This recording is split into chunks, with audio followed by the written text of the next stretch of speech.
Hi guys, இன்றைக்கி நம்ம பார்க்க போகிற படம் டைரக்டர் பியட்ரோ ஆல்மோதோவர் டைரக்ஷனில் வந்த time me up time me down. இது ஒரு செம்ம சூப்பரான romantic thriller movie. Guna movie Kamal சரோட ஆக்டிங்லேயே ரைட்டிங்கில் வந்த one of the best movie. ரீசெண்டாக மண்ணுமேல் பாய்ஸ் வந்ததுக்கப்புறம் நிறைய பேர் இந்த படத்தை போல் தள்ளாங்க. பட் இந்த படம் கூட ஒரு ஹாலிவுட் படத்தோட காப்பி. இந்த படத்துலேருந்து அந்த படத்தை எடுத்தாங்கன்னு சொல்லி நிறைய போஸ்ட்டில் வந்துட்டு இருந்துச்சு. ஸோ அதுக்காக இந்த படத்தை பார்ப்போம்னு சொல்லிட்டு தான் இந்த படம் பார்த்தேன். உண்மையாகவே இந்த படத்தை பார்த்து தான் கமல் சார் குணா எடுத்தாரா? அப்படி இந்த படத்தில் என்னதான் இருக்குங்கிறத இன்னும் பார்த்து தெரிஞ்சுக்க போகிறோம். அண்ட் இந்த படம் ஒரு எராட்டிக் மூவி கூட சொல்லலாம். நிறைய அடல் கண்ணன் இந்த படத்தில் இருக்கும். ஸோ அதெல்லாம் பிடிக்காதவங்க இந்த வீடியோ ஸ்கிப் பண்ணலாம். சரி, இப்போ வாங்க time me up time me டவுனுங்கிற இந்த கதைக்குள்ளே போகலாம். படத்தோட ஸ்டார்டிங்கே ஒரு மென்டல் அசலம் அமைப்பாங்க. அங்கே இருக்க ஒருத்தன் தான் நம்ம ஹீரோன ரிக்கி. இவன் ஆக்சுவலாக ஒரு மனநல பாதிக்கப்பட்டவன். சின்ன வயசுலேருந்தே ரொம்ப வியடாக பிஹேவ் பண்ணுறான்னு சொல்லிட்டு சைக்காட்ரி ஹாஸ்பிட்டல் கொண்டு வந்துருப்பாங்க. இவனு ரொம்ப வருஷங்களாகவே இந்த சைக்காட்ரி ஹாஸ்பிட்டல் இருந்திருப்பான். பார்த்தா இன்றைக்கி ஒரு நர்ஸ் வந்து பேச வராங்க. ஹே ரிக்கி, உன்னோட ட்ரிக் ஒன்டே முடிஞ்சு போச்சு, இதுக்கிட்ட நீ ஃப்ரீ, இந்த உலகத்துக்கு எங்கன்னா வாழலான்னு சொல்கிறப்ப இதை பார்த்து செமையாக போச்சு. சரின்னு வேகமாக அங்கேருந்து அங்கே ஒரு டாக்டரை பார்க்க போவான். ஆக்சுவலாக இவங்க தான் இந்த அசலமோட இன்சார்ஜ். இவ்வளோ நாள் ரிக்கி இவங்க தான் பார்த்துருப்பாங்க. சொல்லப்போனால் இவங்களுக்கு ரிக்கி ரொம்ப பிடிக்கும். சொல்லப்போனால் அவங்களுக்கு ரிக்கி மேலே காதல் இருக்கும். பட் இப்போ இங்கேருந்து போகிற நேரம் இருந்துச்சுல, இதை பார்த்து லைட்டாக வருத்தப்படுவாங்க. ரிக்கி, இதுக்கிட்ட நீங்கள் இருக்க தேவையில்லை, நீ இதுக்கிட்ட வெளியிடத்து ரொம்ப ஹாப்பியாக இருக்கலாம். நீ இவ்வளோ இங்கேருந்து வேலை பார்த்தில, அதுக்காக கவர்மெண்ட் உன் பேங்குக்குள்ளே 50,000 போட்டிருக்காங்க. ஸோ அந்த காசை வச்சு நீ போட்டு அமைதியாக இருக்கணும். இன்கேஸ் வெளியே தான் போய் பிரச்சனை பண்ணினா அப்போ நாங்கள் பொறுப்படையாது, உன்னை தூக்கி ஜெயிலில் கூட போடுவாங்க. புரியுதான்னு சொல்கிறப்ப அவனு சரின்னு இருக்கான். இப்போ அவங்க வந்து போகிற நேரம் வந்துடுச்சு. பட் அவங்க அழுதுட்டு இருப்பாங்க. ஏன்னா அவங்களுக்கு தான் ரிக்கி ரொம்ப பிடிக்குமே. அதுக்கு ரொம்ப சோகமாக இருக்கிறப்ப இங்கே பாருங்கள், நான் வெளியே போனாலும் கண்டிப்பாக போகணும்னு வந்து பார்ப்பேன், நீங்கள் எதுக்கு கவலைப்படாதீங்கன்னு சொல்லிட்டு அந்த மேடம் கிஸ்லாம் தருவான். அவங்களும் அதை பார்த்து ரொம்ப எமோஷனலாக ஃபீல் பண்ணிட்டு இருப்பாங்க. ஸோ எப்படியோ ஒரு வழியாக நமக்கு ஒரு ஃப்ரீடம் கிடச்சிருச்சுன்னு அவர் ரொம்ப ஹாப்பியாக வெளியே வருவான். தென் அதுக்கடுத்து பஸ்ஸு பிடிச்சி அவன் பறந்து ஊருப்பலான் இருப்பான். அப்படி போகிற வழியில் ஒரு கடையை பார்ப்பான். அங்கே பார்த்தா ஹார்ட் ஷேப்பில் ஒரு சாக்லேட் இருக்கும். காசு கொடுத்து அந்த சாக்லேட் வாங்கிடுவான். தென் அவன் மட்டும் பஸ்ஸு பிடிச்சி போயிட்டே இருப்பான். அப்போ அந்த பஸ்லேயே சில மேக்சினில் இருக்கும். அதை எடுத்து பார்க்குறப்ப ஒரு படத்தை பார்த்தினா ஆர்டிக்கல் மாதிரி இருக்கும். பார்த்தா மறுநாள் இந்த ஊரில் ஒரு ஹீரோயின் இருக்கா. அவள் தான் அந்த படத்தை நடிச்சிட்டு இருக்கா. இன்றைக்கி அதுக்கான கடைசி நாள், இன்னொரு ஷூட்டிங் முடிய போகுதுன்னு சொல்லிட்டு அந்த ஆர்டிக்கலை போட்டிருக்குமா. இதை பார்த்து நம்ம ஹீரோக்கு ஒரு மாதிரி இருக்குது. ஆக்சுவலாக இந்த மறுநாங்கிற பொண்ணை அவங்க பார்த்த மாதிரி தோணுது. உடனே பஸ் விட்டு கீழே இறங்கி அந்த படம் ஷூட்டிங் நடக்குதுல்ல, அந்த இடத்துக்கு போன் போயிட்டுருக்கா. கட் பண்ண அப்படியே நம்ம ஹீரோ வைப்பாங்க.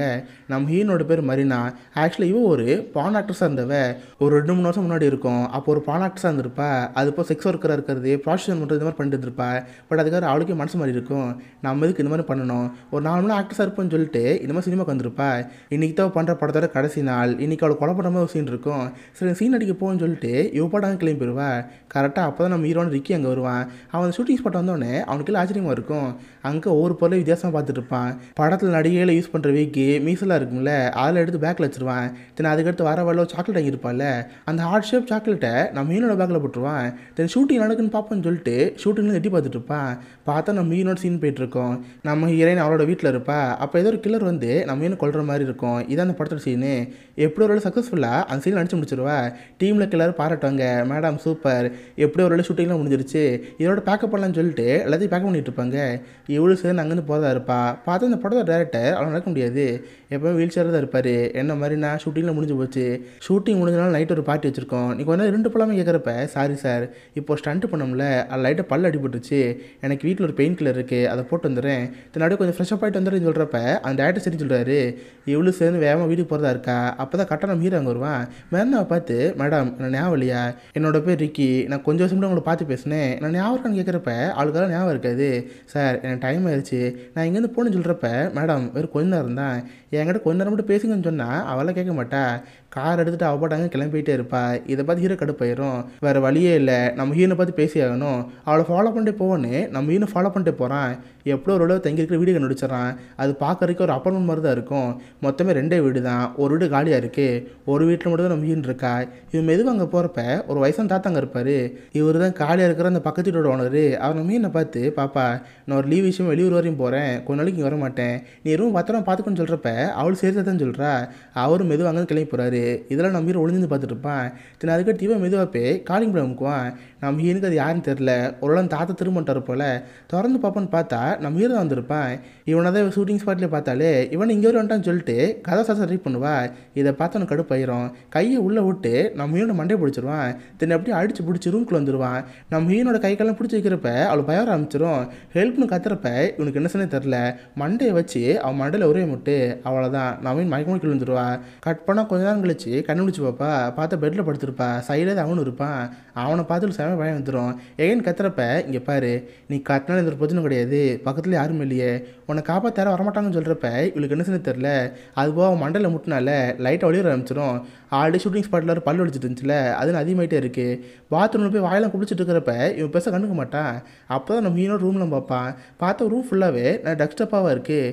ஏன்னா இதுக்கு முன்னாடி ஒரு பான் ஆக்டர்ஸாக இருந்தால, அதனால் பெயினுக்கு அந்த மாத்திரை எடுத்துக்குவா.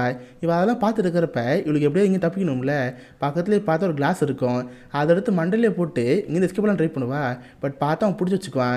ஹே, நீ எதுக்கு இங்கேருந்து ஓடுற பாரு, நீ கிளாஸ் உடச்சில, கீழே ஃபுல்லாக கண்ணாடி பீஸாக இருக்குது, நடந்து போனால் உன் காலம் குத்திக்கும், கொஞ்சம் பார்த்து போன்னு சொல்லிட்டு அக்கறை பேசுவானா. இதை பார்த்து அவளுக்கு ஒரு மாதிரி இருக்கும். அதுக்கிட்ட இப்படி இங்கே தப்பின்னு ட்ரை பண்ணுறாள். கதை திறந்து இங்கேருந்து போகலான்னு பார்த்தா கதை திறக்கிறது இருக்காது. ஹே, என்ன இங்கேருந்து போகலான்னு ட்ரை பண்ணுற, ஃபுல்லோடு லாக்கில் இருக்குது, சாவி என்கிட்ட இருக்குன்னு சொல்கிறப்ப இதை பார்த்து கோவம் வருது. டேய், யார் நீ, எதுக்கு நீங்கள் பிடிச்சி வச்சுருக்க, உண்மையாக உனக்கு என்ன தான் வேணும் கேட்குறப்ப உனக்கு நான் யாருன்னு தெரியலையா, உனக்கு கூட சாக்லேட் நான் தான் வச்சேன், இதை நீ பார்க்கலன்னு சொல்லிட்டு அந்த பேக்லாம் சாக்லேட் எடுத்துக்காம்ப்பான். ஆக்சுவலி இதை பார்த்துருப்பா, பட் யார் வச்சான்னு தெரிஞ்சுக்காம அதை கண்டுக்காம விட்டுருப்பா. இவன் தான் வச்சான்னு தெரிஞ்சோடனே லைட்டாக கடுப்பாயிரும். சரி, உனக்கு என்ன தான் வேணும், பணம் ஏதாவது வேணுமா, எனக்கு கிட்னாப் பண்ணிருக்கேன்னு கேட்குறப்ப நான் ஒன்றும் கிட்னாப்பில் பண்ணல, நான் உன்னை பார்த்து பேசினேன், உனக்கே ஞாபகம் இல்லையா, ஒரு 2-3 வருஷம் முன்னாடி இருக்கும், ஒரு நாள் நான் ஹாஸ்பிட்டல் தப்பிச்சு ஓடி வந்தேன். அப்போ தான் லூலு மாலில் உன்னை பார்த்தேன், நீ அப்போ ஒரு ப்ராஸ்டியூட்டாக இருந்த, ஒரு நைட்டு நான் கூட படுத்துங்கினேன், அப்போ எனக்கு ரொம்ப பிடிச்சி போச்சு, கண்டிப்பாக ஒரு நாள் உன்னை பார்க்க வரேன்னு சொல்லியிருந்தேன், உனக்கு என்ன ஞாபகம் கேட்குறப்ப, ஹே, அப்போ நான் ப்ராஸ்டியூட்டாக இருந்தேன், நான் நிறைய பேர் பார்த்துருப்பேன், எல்லோரும் இதே மாதிரி தான் சொல்லுவாங்க, உன்னோட ஞாபகம் இருக்குன்னு கேட்பா. ஓ அப்படியா, சரி, நான் ஃப்ராங்காகவே கேட்டுறேன், என் பேர் ரிக்கி, எனக்கு வயசு 23, என் பேங்க் அக்கௌண்ட்டில் மொத்தம் 50,000 இருக்குது, எனக்குன்னு இந்த உலகத்தில் யாருமே இல்லை, நான் ரொம்ப தனியாக இருக்கேன், நான் உனக்கு ஒரு புருஷனாக இருக்குன்னு ஆசைப்பட்றேன், உன் குழந்தைக்கு ஒரு அப்பா இருக்குன்னு ஆசைப்பட்றேன், உனக்கு எப்படின்னு கேட்குறப்ப இதை பார்த்து லைட்டாக ஒரு மாதிரி இருக்கும். சரி, அதெல்லாம் இருக்கட்டும், எனக்கு பல்லு வலிக்கிற மாதிரி இருக்குது, ப்ளீஸ் நீங்கள் இதை வெளியே கூட்டிப்போ, நான் ஒரு பெயின் கில்லர் வாங்கணும்னு சொல்கிறப்ப பெயின் கில்லர் தானே, நான் போய் மெடிக்கல் என்டர்னு சொல்கிறா. பட் அதெல்லாம் கேட்க மாட்டேன்.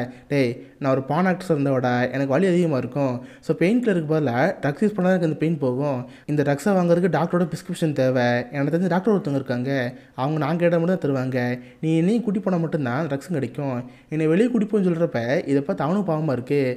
ஆமாம், உனக்கு ஒரு வாயில் அடிபட்டுருக்குல, உனக்கு செம்மையாக வலிக்கும், வா நம்ம இங்கேருந்து வெளியே போகலாம், ட்ரெஸ் சேஞ்ச் பண்ணிட்டு வான்னு சொல்லி நம்ம ஏன் ட்ரெஸ் சேஞ்ச் பண்ணி அங்கேருந்து கூட்டி போதா இருப்பான். பட் ஆக்சுவலாக அவள் பண்ண பிளானே வேறு, நம்ம எப்படியாவது இங்கேருந்து வெளியே போவோம்ல, யாராவது பார்ப்போம், ஹெல்ப் பண்ணி கேட்போம், கண்டிப்பாக அந்த சைக்கோட்டத்தில் நம்மளை காப்பாற்றுவாங்கன்னு சொல்லிட்டு இவள் தான் பிளான் பண்ணி வச்சுருப்பா. அதுக்கேற்ற மாதிரி அவனை ஷூட்டிங் ஸ்பாட்லேருந்து வரப்போ மீசில் எட்டு வந்துருப்பாள். அந்த மீசியை வச்சுட்டு மாருஷம் போகிறாரான், நம்ம ஹீரோனு கூட்ட அவன் பாட்டு அங்கே கிளம்பி போவான். கட் பண்ணால் அப்படியே அந்த ஷூட்டிங் ஸ்பாட்டை காமிப்பாங்க. இனி தான் ஒரு பார்ட்டி இருக்கே, நல்லா ஜாலியாக பாட்டு போட்டு டான்ஸ் ஆடிட்டு இருப்பாங்க. அங்கே பார்த்தா லோலான ஒரு பொண்ணு இருப்பா, இவன் நம்ம ஹீரோட அக்கா, இவன் இந்த படத்தோட அசிஸ்டன்ட் டைரக்டரும் கூட, நல்லா பாட்டு பாடி பர்ஃபார்ம் பண்ணிட்டு இருப்பாங்க. பட் அந்த டேரக்டருக்கு ஒரே குறையாக இருக்கும். ஏம்மா, நீ மட்டும் தான் இங்கே இருக்கியே, உன் தங்கச்சி மறுனாங்க வீட்டுக்கு போகிறேன்னு போனான், பட் இன்னும் ஆளை காணோம், போய் பார்த்து கூட்டுவான்னு சொல்கிறப்ப எனக்கு தெரில சார், மேபி பல்வலி அதிகமாச்சுல, ட்ரக்ஸ் அடித்து படுத்து வாங்கியிருப்பா, நீங்கள் எதுவும் கண்டுக்காதீங்கன்னு அந்த பார்ட்டி பாட்டு அப்படியே போயிட்டுருக்கோம். கட் பண்ண இந்த பக்கம் நம்ம ஹீரோ காமிப்பாங்க. ஹீரோனை கூப்பிட்டு அப்படியே வெளியே வந்துட்டான்.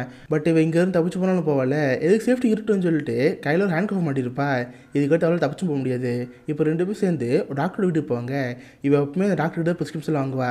நம்ம ஹீரோன்னு டாக்டர் பேசி இருக்கிறப்ப இவன் பக்கத்தில் இருப்பானா, அதனால் இவளால் டாக்டர்கிட்ட பேச முடியாது. கரெக்டாக அப்பன்னு பார்த்து அந்த டாக்டர் குழந்தைங்களும் ஒரு ரூமில் இருப்பாங்க. அந்த குழந்தைய கத்த ஆரம்பிச்சிடும். நான் போய் அந்த குழந்தைங்களை பார்த்துடுறேன்னு நம்ம ரூம்குள்ளே போயிடுவான். இதான் நம்ம ஹீரோக்கான கரெக்டான சான்ஸாக இருக்குது. டாக்டர், நான் ஒரு முக்கிய விஷயம் உங்கள்கிட்ட பேசி ஆகணும், நான் ஒரு பிரச்சனை மாட்டிகிட்டு இருக்கேன், என்னை கடத்தி வச்சுருக்கேன், ப்ளீஸ் நீங்கள் ஹெல்ப் பண்ணுங்கன்னு சொல்கிறப்ப அந்த டாக்டர் அதை காதில் வாங்கியிருக்க மாட்டா. அவள் போட்டு தொணை பேசிட்டே இருப்பா. நம்ம அடுத்து பேசலாம் ட்ரை பண்ணுறதுக்குள்ளே கட்டணம் மீறி வெளியே வந்துடுவான். அவ்வளோதான், அவள் எடுத்து முடிச்சு வேஸ்ட்டாக போச்சு. அடி பாவி, உன்னை நம்பி வெளியே இருந்தேன் பார்த்தியா, கடைசியில் கவுத்துட்டேன்னு நம்ம கூட பல்பாக போச்சு. அந்த டாக்டர் ப்ரிஸ்கிரிப்ஷன் எழுதி தந்துடுவா. இவங்களுக்கு சரி வாங்கி வந்துடுவாங்க. தென் அதுக்கடுத்து ஒரு மெடிக்கல் ஷாப் போவாங்க. அங்கே வந்து பெயின் கில்லர் ட்ரக் இருக்கும். பட் நராத்திரி ஆனால அந்த அம்மா போட்டு தூங்கிட்டு இருப்பாங்களே, இவன் போட்டு காதை தட்டிட்டு இருக்கிறப்ப அவங்களுக்கு செம கடுப்பாயிரும். யோ, உனக்கு என்ன வேணும், எதுக்கு இங்கே வந்து நீ கேட்டால் எனக்கு இந்த மருந்து ஒன்றுன்னு சொல்லுவான். பட் அது காசு கேட்பாங்களே, அந்த காசு அவன்கிட்ட இருக்காது. அதனால் அந்த லேடி திட்டுன்னு போவாங்க.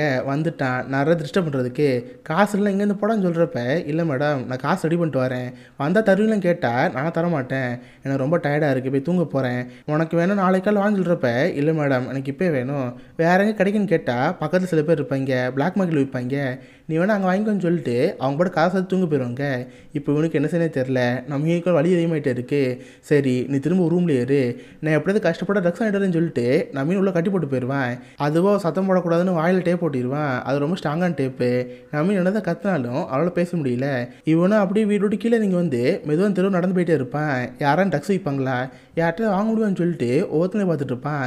பார்த்தா உங்கள் லேடி இருப்பா. மேடம், எனக்கு இந்த ட்ரக்ஸ் வேணும், உங்கள்ட்ட இருக்கான்னு கேட்டால் என்கிட்ட இருக்குது.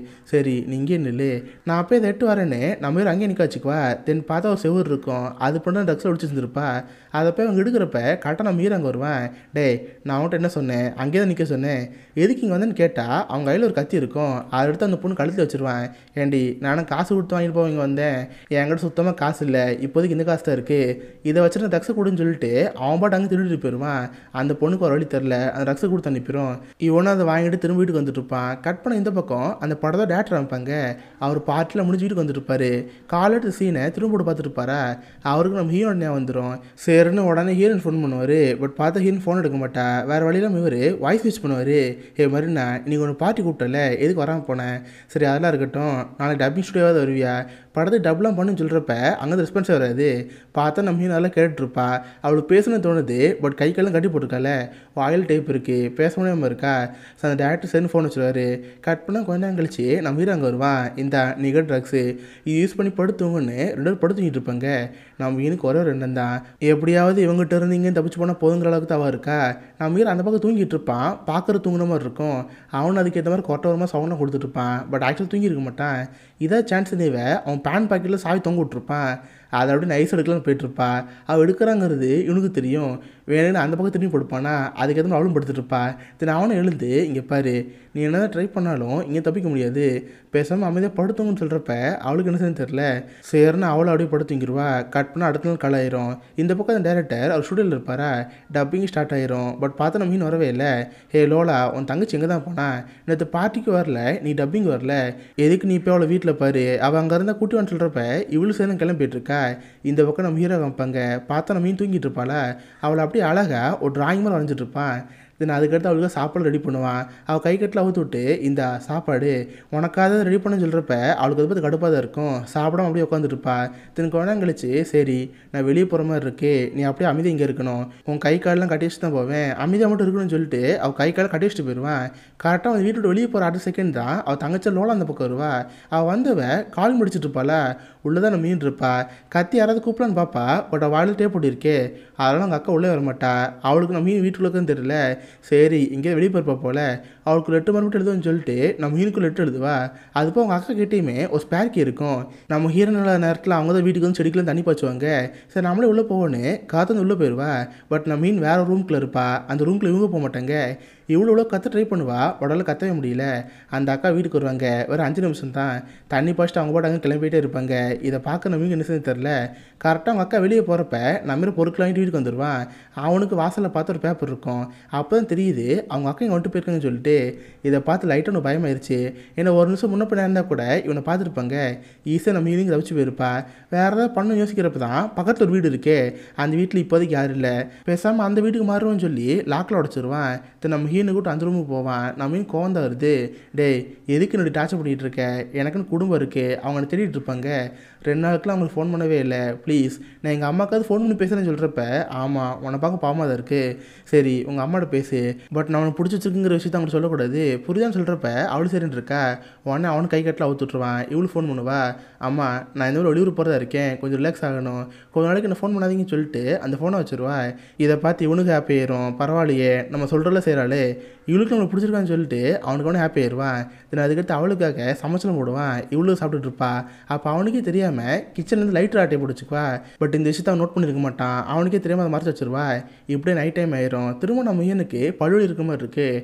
எனக்கு அந்த ட்ரக்ஸ் வேணும்னு சொல்லுவா. சரி நீ வழக்கமாக இங்கே ஏறு, உனக்கு கட்டி போட்டு வெளியே போகிறேன்னு சொல்லிட்டு நம்ம மீன் கட்டி போட்டு ரூமில் லாக் பண்ணிடுவான்.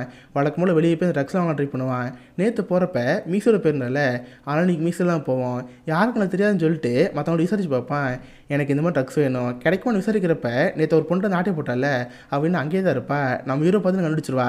என்ன ஃப்ராடு பையில, நேற்று நீ தானே கத்தி கட்டி மாட்டிட்டு போனேன், மீஸ் இல்லாமல் நான் கண்டுபிடிக்க முடியாது நினச்சா மவனே நீ செத்துடான்னு சொல்லிட்டு அவன் கூட சில கேங் மெம்பர்லாம் இருப்பாங்களே எல்லாரையும் கூட்டி வந்துடுவா. சொல்லுவா நம்ம ஹீரோவை போட்டு பொலவெல்லாம் வளர்ந்துட்டு இருப்பாங்க. கட் பண்ண இதே இடத்துல ஹீரோ வைப்பாங்க. அவள் எப்படியோ அவகிட்ட லைட்டரை யூஸ் பண்ணி கயிறு எரிச்சு விட்டுறா. தென் கை கட்ட வந்துடும். எப்படியாவது இங்கேருந்து போகலான்னு பார்த்தா அங்கே தான் பிரச்சனையாக இருக்குது. வீடு சுற்றியுமே சவுண்ட் ப்ரூஃப் மாதிரி இருக்கும். இவளால் வீடு வெளியே போக முடியல. ஜன்னலில் எவ்வளோ போட்டு அடித்து உடைக்க ட்ரை பண்ணுறா. பட் பார்த்து ஜன்னல் உடைய முடிக்குது. இதை பார்த்து அவளுக்கு கடுப்பாயிருது. அடைச்சை இவ்வளோ பண்ணி வேஸ்ட்டாக போச்சு. என்னதான் செய்யணும் தெரியாமல் அமைதியாக உட்காந்துட்ருப்பா. இந்த பக்கம் நம்ம ஹீரோ காப்பாங்க போட்டு அடியே நடிச்சு நரோட்டை தூக்கி போட்டுருவாங்க. அவன் காலில் இந்த ஷூ கூட விடாமல் எல்லாத்தையும் அடி போட்டு போயிடுவாங்க. பார்த்தா க்ளீன் பண்ணுறதுக்கு ஒரு வண்டி வரும். அதுவும் மேலே தண்ணி அடிச்சு ஊற்றி ஆள் நரோட்டிலே தான் இருப்பான். தென் கொஞ்சம் கழிச்சு சுயநினைக்கு வருவான். அப்படியே மெதுவாக ரூம்க்கு வந்துட்டு இருப்பான். அவன் வர சவுண்ட் நம்ம மீன் கேட்டுரும். போச்சு திரும்பட்டான் போலியே. நம்மளே பேசாமல் கை கட்டி உட்காந்துருன்னு சொல்லிட்டு அவள் கையில் கட்டிடுவா. தென் வாயில் டேப் போட்டு அமைதியாக உட்காந்துட்டு இருப்பா. நம்ம ரூம்குள்ளே வரப்ப அவளுக்கு நம்ம ஹீரோ பார்த்து ஆச்சரியமாக இருக்குது. அவனும் மெது வந்து டேப்பில் அவுத்துட்ருவான். ஹே உனக்கு என்னாச்சு? எதுக்கு மூஞ்சி ஃபுல்லாக காயமாக கேட்குறப்ப இல்லை நேற்று நீ ட்ரக்ஸ் கேட்டில உனக்காக ட்ரக்ஸ் வாங்க போனேன். காசு இல்லாதனால அவங்கள்ட்ட திருடி தான் ட்ரக்ஸ் வாங்கிட்டு வந்தேன். இன்றைக்கி அவங்க என்னை பார்த்துட்டாங்க. போட்டு புலவனை வளர்ந்துட்டாங்க. என்கிட்ட எல்லாத்தையும் திருடி போயிட்டாங்கன்னு சொல்கிறப்ப ஆமாம் உன் ஷூ முதல்ல காணாம போச்சு. சரி என் கை கட்ட அவுத்துடு. நான் உனக்கு காயத்துக்குலாம் மருந்து வைக்கிறேன்னு சொல்லி அவளே மனசு மாற ஆரம்பிச்சிடறா. சொல்லப்போனால் அவளுக்கு ஏதோ வகையில் நம்ம ஹீரோ பிடிச்சி போச்சு. அவளே நம்ம ஹீரோ பாத்ரூம் கூட்டி போய் வீட்டில் ஃபஸ்ட் எய்ட் கிட்டில் இருக்கும்ல அதை எடுத்து காயத்துக்கு மருந்து வச்சுட்ருப்பா. ஸ்டார்டிங்கில் அவளுக்கு நம்ம ஹீரோ பார்க்குறப்ப ஒரு கிட்ட ஒரு மாதிரி தெரிஞ்சிருக்கும். பட் என்னன்னு தெரில இப்போ அவளுக்கு நம்ம ஹீரோ ரொம்ப பிடிச்சி போச்சு. காயத்துக்குலாம் மருந்து வச்சு 2 நாள் படுத்துக்கிட்டு இருப்பாங்க. அதுக்கப்புறம் என்ன 2 பேரும் ஃபிசிக்கலி அன்றைக்கி ஒன்றா இருப்பாங்க. கற்பனை அடுத்த நாள் காலையில் 2 பேரும் கேஷில் மரம் வச்சுருவாங்க. நம்ம ஹீரோயின் ஹீரோக்கா சமைச்சு தருவா. 2 பேரும் நல்லா ஜாலியாக உட்காந்து பேசிகிட்டு இருப்பாங்க. அப்போ தான் நம்ம ஹீரோ பாஷப்பத்தில் சொல்லுவான் இதான் எங்கள் சொந்த ஊர். நான் சின்ன வயசுலேருந்து அங்கே தான் இருந்தேன். பட் எனக்கு எதாவது மனசு இல்லைன்னு சொல்லி சைக்காட்டிக் ஹாஸ்பிட்டல் சேர்த்துட்டாங்க. நான் சின்ன வயசுலேருந்து அங்கே தான் இருந்தேன். அப்போ தான் ஒரு நாள் உன்னை பார்த்தேன். எனக்கு உனக்கு ரொம்ப பிடிச்சி போச்சு. வெளியே வந்தால் உன்னை பார்க்கணும் ஆசைப்பட்டேன். அப்போ தான் மேகசினில் திரும்ப ஃபோட்டோ பார்த்தேன். உன்னை தேடி இவ்வளோ தூரம் வந்துட்டேன். நீ என்ன லவ் பண்ண கேட்குறப்ப அவளுக்கு என்ன சொல்லி தெரில. பட் நம்ம ஹீரோட ஜாலியாக தான் இருக்கா. தென் அதுக்கப்புறம் நம்ம ஹீரோக்கு படம் வரையன்னு ரொம்ப பிடிக்கும். எப்படி படம் வரையணும்னு நம்ம சொல்லி கொடுத்துட்ருப்பான். இவளும் சேர்ந்து அதில் கற்றுட்ருப்பா. தென் அதுக்கு சிக்கன்லாம் சமைச்சு 2 பேருக்கும் சாப்பிட்டுட்டு இருப்பாங்க. அப்போ வீட்டுக்கு வெளியே காலிங் பெல் சவுண்ட் கேட்குது. இவனுக்கு சவுண்ட் நல்லாவே கேட்கும். பட் ஹீரோனை பார்த்து உனக்கு சவுண்ட் கேட்குதான்னு கேட்பான். பட் நான் மீன் கேட்கலன்னு சொல்லுவா. ஏன்னா வெளியே இருக்கிறது அவங்க அக்கா தான். உனக்கு மட்டும் காலிங் படிச்சு பாப்பா. பட் வீட்டில் யாருமே இருக்கணுமா தெரில. நம்மளே ஸ்பேருக்கு யூஸ் பண்ணி போயிடும்னு சொல்லிட்டு சாவி தந்து உள்ள வந்துட்டுருப்பா. இதை பார்த்து நம்ம மீன் பயம் ஆரம்பிச்சிருது. ஏன்டி என்னையே ஏமா ட்ரை பண்ணுற என் கூட வாடின்னு நான் மீன் தனி ரூம்குள்ளே கூட்டி போயிடுறான். பட் நான் மீன் உண்மையாக தான் சொல்கிறா. ஹே எங்கள் அக்கா எங்கே வரும் எனக்கு தெரியவே தெரியாது. எனக்கு உங்கள்கூட வந்து ஆசையாக இருக்குது. எனக்கு ரொம்ப பிடிச்சிருக்கு. நான் இதுக்கடுத்து உங்கள்கூட இருப்பேன்னு சொல்கிறப்ப சரி அமைதியாரு. உங்கள் அக்கா இங்கேருந்து போகிற வரைக்கும் எதுவும் பேசக்கூடாதுன்னு சொல்கிறப்ப அவளும் சரி அமைதியாக அங்கேயே இருப்பா. அவங்க அக்கா உள்ளே வந்தவ வழக்கமுள்ள தான் செடிக்கு தண்ணி பாய்ச்சிட்டு அங்கேருந்து போகிறதா இருப்பா. கார் எடுத்துகிட்டு அவள் படம் கிளம்பி போயிடுவா. அப்போ தான் நம்ம ஹீரோ கேட்பான் சரி நீ என் கூட வரியா? நான் இதுக்கடுத்து என் சொந்த ஊரில் இருக்கலான்னு இருக்கேன். உன் நல்லா வச்சு பார்த்துக்குவேன். நீ என் கூட வரேன்னு கேட்குறப்ப அவளுக்கு உண்மையாக நம்ம ரொம்ப பிடிச்சி போச்சு. சரின்னு சொல்கிறா. பட் இங்கேருந்து போகிறது கார் தான் வேணுமே. உங்கள்கிட்ட கார் இருக்கான்னு கேட்டால் நீ எதுவும் கவலைப்பட தேவையில்ல. நீ அமைதி இங்கே மட்டும் உட்காந்துரு. உன்னை நீ கட்டி போட மாட்டேன். நான் போய் கார் வரேன்னு சொல்கிறப்ப பட் இவளுக்கு ஒரு மாதிரி இருக்குது. இங்கே பாரு நீ என் சந்தேகம் எதுவும் படவே தேவையில்ல. வா என்னை வழக்கம்போது கட்டி போட்டு போ. அப்படின்னா எனக்கு நிம்மதியாக இருக்குன்னு சொல்கிறப்ப அவனுக்கு அதை பார்த்து ஒரு மாதிரி இருக்குது. சரி நம்ம மீனோட கை காலம் கட்டி போட்டுறான். வாயில் டேப் போட்டெல்லாம் வரப்ப அவனுக்கு ஒரு மாதிரி இருக்குது. ஹே நான் அவனை முழுசாக நம்புகிறேன். நீ நட்டு இங்கேருந்து போக மாட்டேன்னு சொல்லி அதனால் டேப் போட்டாமல் போகிறேன்னு அவன் பாட்டு அங்கே கிளம்பி போயிடுவான். நான் மீன் எதுவும் பேசாமல் அவன் ரூமில் உட்காந்துட்டு இருப்பா. கட் பண்ண இந்த பக்கம் அந்த அக்காக்காரி இருக்கால அவள் டிராஃபிக் நின்றுருப்பாளா. அவள் வரப்போ ரேடியோ கொண்டு வந்திருப்பா. பட் ஹீரோட வீட்டில் இந்த ரேடியோ வச்சுட்டு வந்திருப்பா. அடச்சை அங்கேயே வச்சுட்டோம் போலியே. திரும்ப போவோன்னு நம்ம ஹீரோட வீட்டுக்கு வந்துட்டுருப்பா. கதவை திறந்து உள்ள போய் ரேடியோ எடுக்கிறப்ப அப்போ தான் அங்கே கிச்சனை பார்க்குறா. பார்த்தா கிச்சனில் சாப்பிட்டு போட்ட பிளேட்டில் இருக்குது. இதை பார்த்து உங்கள் அக்காவுக்கு சந்தேகம் ஆரம்பிக்குது. ஹே மாதிரி நான் இங்கே தான் எங்கேயாவது இருக்கியா எங்கடி இருக்குன்னு கேட்குறப்ப இந்த சவுண்ட் நம்ம ஹீரோன்னு கேட்கும். அவளுக்கு உங்கள் அக்காவை கூப்பிடலாம் வேணாமான்னு தோணுது. வேறு வழி இல்லாமல் ஹே நான் இங்கே தான் இருக்கேன் இந்த ரூம்லேருந்து பாருன்னு சொல்கிறப்ப அவள் சேர்ந்து காத்து வந்து பாப்பா. பார்த்தா நம்ம மீனோட கை காலம் கட்டி போட்டிருக்கோம். ஹே உனக்கு என்னடி ஆச்சு? யாராவது உன்னை கடத்தினாங்களா? என் கூட வான்னு சொல்கிறப்ப இல்லைக்கா யாரும் என்னை கடத்தலை. நான் ஒரு பையன் லவ் பண்ணுறேன். அவன் தான் என்னுடைய வச்சுட்டு போனான். ப்ளீஸ் என்னை விட்டுருன்னு சொல்கிறப்ப ஏண்டி உனக்கு என்ன பைத்தியம் முடிச்சிருச்சா? கடத்தன உனக்கு போய் லவ்னு சொல்லிட்டு இருக்க. நீ என் கூட வான்னு நான் மீன் அங்கேருந்து கூட்டி போவா. இதை பார்த்து அவ்வளோ கஷ்டமாக இருக்கும். பட் இருந்தாலும் வேறு வழி இல்லாமல் அவங்க அக்காவோட சேர்ந்து அங்கேருந்து போகிறதா இருக்கா. போகிறப்ப நம்ம மீரை வச்சுருந்து அந்த ஹார்ட் ஷேப்பில் சாக்லேட் இருக்கும். அதை எடுத்துகிட்டு அவள் படங்க கிளம்பி போயிடுவா. கரெக்டாக அவங்க வந்து வெளியே போகிறப்ப நம்ம மீறி கார் தேடிட்டு இருப்பானா. அவனு கரெக்டாக வீட்டுக்கு வந்திருப்பான். வீட்டுக்கு வந்து பார்த்தப்ப நம்ம இருந்துருக்க மாட்டாளா. இதை பார்த்து கஷ்டமாயிரும். எதுவுமே பேசாமல் அவன் அங்கே கிளம்பி போயிடுவான். இப்போ நம்ம ஹீரோயின் சேஃபாக அவங்க அக்கா வீட்டில் இருப்பா. அவங்க அக்கா எவ்வளோ கேள்வி வைப்பாங்க. ஏண்டி உனக்கு என்ன ஆச்சு? அவள் எப்போ வந்து அவனுக்கு கடத்தினா என்ன தான் பண்ணான்னு கேட்குறப்ப அதுவா அன்றைக்கி படத்தோட ஷூட்டிங் முடிஞ்சில அன்றைக்கி நைட் தான் வந்தான். கதவை உடச்சிட்டு ஃபோர்ஸ்ஃபுல்லாக உள்ளே வந்தான். என் மண்டையில் முட்டினான். பல்ல அடிபிடிச்சுன்னு சொல்கிறப்ப அடி பாவி இப்பெல்லாம் பண்ணியிருக்கானா. வா போலீஸ்கிட்ட போன்னு சொல்கிறப்ப இல்லைக்கா எனக்கு அவ ரொம்ப பிடிச்சிருச்சு, நான் அவனை லவ் பண்ணுறேன், எனக்கு அவங்க கூட தான் இருக்குன்னு ஆசை இருக்குன்னு சொல்கிறப்ப இதை பார்த்தவங்க அக்கா கோவந்த வருது. ஏண்டி உனக்கு என்ன பைத்தியம் பிடிச்சிருச்சா, அவனை கடத்திருக்கான், அவன் மேலே உனக்கு லவ் வந்துச்சுன்னு கேட்டா, இல்லைக்கா நானும் ஃபஸ்ட்டு அவன் ஒரு கிட்னாப்பராக நினச்சேன், பட் அவனை பார்த்து ஒரு வார்த்தை சொன்னான், என் பேர் ரிக்கி, என் பேங்க் அக்கௌண்ட்டில் ஒரு 50,000 தான் இருக்குது, என்னால் அதை வச்சு நல்லா பார்த்துக்க முடியும், எனக்குன்னு இந்த உலகத்தில் யாருமே இல்லை, நான் உனக்கு ஒரு நல்ல புருஷனாக இருக்குன்னு ஆசைப்பட்றேன், உன் குழந்தைக்கு ஒரு நல்ல அப்பாவாக இருக்குன்னு ஆசைப்பட்டேன், இந்த மாதிரி என்கிட்ட சொன்னான், எனக்கு அப்போவே எனக்கு ரொம்ப பிடிச்சி போச்சு, ப்ளீஸ்க்கா நான் அவங்க கூட இருக்குன்னு ஆசைப்பட்றேன்னு சொல்கிறப்ப இதை பார்க்குற அக்காக்கு என்ன செய்யணும் தெரியல. சரின்னு அவங்க 2 பேரும் சேர்த்துக்கிட்டு இருப்பாங்க. கட் பண்ண இந்த பக்கம் நம்ம ஹீரோ அங்கே கிளம்பி இருப்பாள். உடனே அவன் சொந்த ஊருக்கு வந்திருப்பான். வந்து அவங்க அப்பா அம்மாலாம் பார்க்கணும்னு ஆசைப்பட்டிருப்பான். பட் வந்து பார்த்தா அவங்க கிராமம் எங்கே இருக்காது, ஏதோ ஒரு பிரச்சனை அந்த கிராமத்தில் சண்டை வந்திருக்கும் போல், எல்லா வீடுமே அடிச்சு உடஞ்சிருக்கும், இவங்க அப்பா அம்மாவில் போய் இறந்து போயிருப்பாங்க. இதை பார்த்தனுக்கு ஒரு கஷ்டமாயிரும். அப்போ தான் கரெக்டாக ஒரு காரோட ஹார்ன் சவுண்ட் கேட்குது. பார்த்தா நம்ம மீனை ஓடி வருவா. நம்ம மீனை பார்த்து அவனுக்கு ஹாப்பி ஆயிரும். 2 பேர் ஹேக் பண்ணி சாரி அன்றைக்கி கொண்டுட்டு போயிட்டேன் என்னை மடிச்சுன்னு சொல்கிறப்ப இவனு சரி அங்கேருந்து போகிறதா இருப்பான். பார்த்தா அவங்க அக்கா காரி அங்கே இருப்பா. 2 பேரும் கார் கூட்டி போயிட்டுருப்பா. ஏய் 9 இருக்கியா, என் தங்கச்சி கொண்டு பிடிச்சிருக்கனால தான் கூட கூட்டி போயிட்டுருக்கேன், சரி 2 பேரும் கவலைப்பட தேவையில்ல, ஒரு வாரம் மட்டும் டைம் கொடுங்க, உனக்கு எதாவது நல்ல வேலை வாங்கி தரேன், அந்த வேலையை பார்ப்பேன்னு கேட்குறப்ப அவனுக்கு ஒரு ஹாப்பியாக இருக்குது. சரின்னு அவங்க 3 பேர் ஹாப்பியாக காரில் அங்கேருந்து கிளம்பி போகிறாங்க. இதோட டைமிங் அப் டைமிங் டவுனுங்கிற இந்த ஒரு படம் முடியுது. இதுதான் குணா படத்தோட இன்ஸ்பிரேஷன் சொல்கிறாங்க. சீரியஸ்லி பார்த்தா கதை லெவலில் 2 ஒன்றா இருக்க மாதிரி தான் இருக்கும். மனநலம் பாதிக்கப்பட்ட ஒருத்தன் ஒரு பொண்ணை பார்க்குறான், அவனுக்கு அந்த பொண்ணு பிடிச்சி போச்சு, அதனால் அவன் அந்த பொண்ணை கிட்னாப் பண்ணுறான். ஸ்டார்டிங் அந்த பொண்ணுக்கு அவனுக்கு பிடிக்காம இருக்குது, பட் போக போக அவளே நம்ம ரொம்ப லவ் பண்ண ஆரம்பிக்கிறா. கடைசியில் அவங்க 2 பேரும் ஒன்று சேராங்க இல்லைங்கிறது தான் 2 படத்தோட கான்செப்ட்டுமே. பட் இந்த படத்துக்கு குணாக்கும் டோட்டலாக டிஃப்ரெண்ட் இருக்குது. சொல்லப்போனால் இந்த படத்தில் எமோஷனல் அவ்வளோக்கு ஒர்க்காக இருக்காது. ஹீரோனுக்கு உடனே ஹீரோ மேலே காதல் அந்த மாதிரி காமிப்பாங்க, அதுக்கான ரீசன் ஸ்ட்ராங்காக இருக்காது. பட் குணா படத்தில் ரீசன் ரொம்ப ஸ்ட்ராங்காக இருக்கும். அண்ட் குணாவோட கேரக்டர் பார்க்குறப்ப நமக்கு கஷ்டமாக இருக்கும். ஏன்னா அவன் சின்ன வயசுலேருந்து ஒரு ரெட் லைட் ஏரியாவில் வளர்ந்தவன், அவன் மனசு அந்த இடத்துல எவ்வளோ பாதிப்பட்டிருக்கும், அதில் அழகாக காமிச்சிருப்பாங்க. அண்ட் முக்கியமாக அந்த படத்தில் கிளைமேக்ஸை பார்த்து நம்ம ரொம்ப எமோஷனலாக இருப்போம். பட் அந்த படத்தோட ஃபீல் குட்டாக நல்லா ஜாலியாக முடிச்சிருப்பாங்க. ஸோ இதான் இந்த 2 படத்துக்கு இருக்கிற டிஃப்ரெண்ட்டு. எனக்கு இந்த படத்தோட குணா படம் ரொம்ப பிடிச்சிருந்துச்சு. ஸோ அதே மாதிரி தான் இந்த கதை கேட்ட உங்களுக்கு இது ரொம்ப பிடிச்சிருந்துச்சு, அதை மறக்காம கீழே கமெண்ட் பண்ணுங்க. ஸோ கண்டிப்பாக உங்க எல்லாருக்குமே இந்த படம் பிடிச்சுன்னு நினைக்கிறேன். அப்படி பிடிச்சிருந்தா இந்த வீடியோக்கு லைக் பண்ணுங்கள். இந்த மாதிரி வித்தியாசமான மூவிஸை பற்றி தெரிஞ்சுக்க மிஸ்டர் ஹாலிஸ் வச்சுக்கோங்க. உங்களோட இடத்துல நல்ல ஒரு ஆசமான வீடியோ மீட் பண்ணுறேன். அது வரைக்கும் பாய் கைஸ்.